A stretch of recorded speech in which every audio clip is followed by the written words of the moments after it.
अब एक घटना के समय नेता हमारे मुख्यमंत्री जी को जानकारी नहीं थी, सभी को पता है कि अचानक ही ऑल ऑफ सडन दुर्घटना। और त्रिपुरा से लेकर के तमिलनाडु, कश्मीर से लेकर के आसाम तक हमारे बिहार के लोग मार खा रहे हैं और उसके लिए सभी उत्तरदायी हैं। भी मैं बता रहा हूँ, अकेले केवल एक व्यक्ति दोषी नहीं, पूरे सभी लोग मिलकर संपूर्ण रूप से बिहार के विकास के लिए जो समेकित प्रयास होना चाहिए हम लोग करने में विफल हैं। लेकिन वो जब इंग्लिश मीडिया और हिंदी मीडिया में जब तक खबरें आई तब तक उनकी यात्रा हो चुकी थी। तमिलनाडु एक ऐसा क्षेत्र है जहां भाषाई समस्या होने से जो मीडिया है, वहाँ की जो मीडिया हो वो खबरें यहाँ तक नहीं आती है, हमारी खबरें वहाँ तक जल्दी नहीं जाती। वो जब बिहार के मुख्यमंत्री नीतीश कुमार के ऊपर लगातार हमलावर रहने वाले आरजेडी विधायक सुधाकर सिंह ने एक बार फिर से नीतीश सरकार को आईना दिखाने का काम किया है। वहीं बिहार के उप मुख्यमंत्री तेजस्वी यादव का पक्ष भी लिया है। तमिलनाडु मुद्दे पर बोलते हुए सुधाकर सिंह ने कहा है कि जब तक वहाँ की खबरें बिहार पहुंच पाती, क्योंकि बिहार की मीडिया और वहां की मीडिया के बीच में भाषाई समस्या है, इसलिए जब तक अन्य माध्यमों के द्वारा वहां की खबरें यहां पहुंचती तब तक तेजस्वी यादव का दौरा पूर्ण हो चुका था।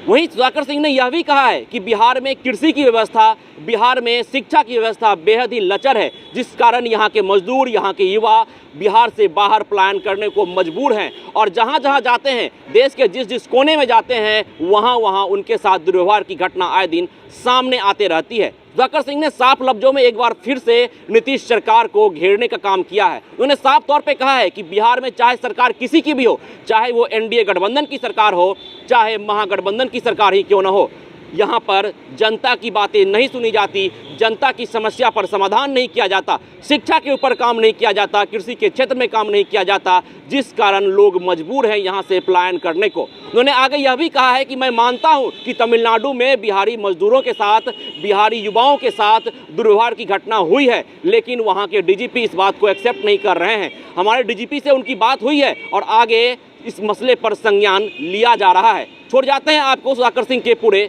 बयान के साथ। सवाल तो बिहार के लिए सत्ता पक्ष का सवाल नहीं है, ना ही ये विपक्ष का सवाल है। इसलिए कह रहे हैं कि जो दल आज विपक्ष में है वो कल सत्ता में थे और जो आज सत्ता में है वो कल विपक्ष में थे।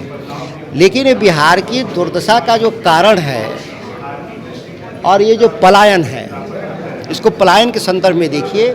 जो लोग कह रहे हैं कि बिहार में पलायन नहीं है, ये साबित हो रहा है कि पलायन है। करोड़ों लोग जो बिहार के बाहर जो मजदूरी कर रहे हैं कामगार के रूप में, कि हमारी जो बिहार के भीतर जो कृषि क्षेत्र का दुर्दशा, शिक्षा क्षेत्र की जो दुर्दशा, जिसका परिणाम है कि हमारे लोग बाहर जा कर के पलायन करके काम कर रहे हैं। और त्रिपुरा से लेकर के तमिलनाडु, कश्मीर से लेकर के आसाम तक हमारे बिहार के लोग मार खा रहे हैं।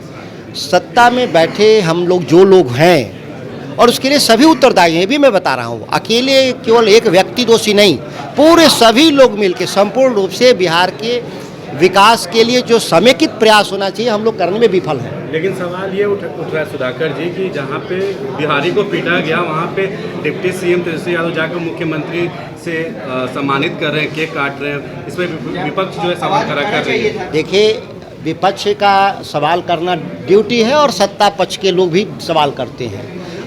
अब एक घटना के समय नेता हमारे मुख्यमंत्री जी को जानकारी नहीं थी, सभी को पता है कि अचानक ही ऑल ऑफ सडन दुर्घटना था। क्योंकि तमिलनाडु एक ऐसा क्षेत्र है जहां भाषाई समस्या होने से जो मीडिया है, वहाँ की जो मीडिया हो वो खबरें यहाँ तक नहीं आती है, हमारी खबरें वहाँ तक जल्दी नहीं जाती। वो जब इंग्लिश मीडिया और हिंदी मीडिया में जब तक खबरें आई तब तक उनकी यात्रा हो चुकी थी। इसलिए सवाल तो है ही। बिहार के डीजीपी ने बयान भी दिया कि जो बैठे हुए जो उस राज्य के जो डीजी हैं उनसे बात होने के बाद उन्होंने, हालांकि वो डिनाई कर रहे हैं वहाँ के डीजी कि इस तरह की घटना हुई नहीं, वो अपने राज्य का बचाव कर रहे हैं तमिलनाडु का, लेकिन बिहार के लोगों के साथ दुर्घटना हुआ है। मैं इस बात को स्वीकार करता हूँ और बिहार सरकार को कड़ा एक्शन लेना चाहिए इस मामले में।